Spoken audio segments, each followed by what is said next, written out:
السلام عليكم ورحمة الله.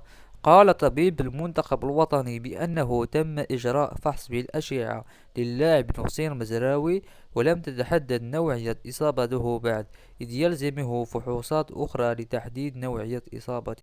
وأضاف طبيب المنتخب بأن نصير مزراوي سيبقى تحت الرعاية الطبية إلى حين علاجه، ولحد الآن فهو غير جاهز لمباراة بلجيكا، ونتمنى له الشفاء العاجل بإذن الله.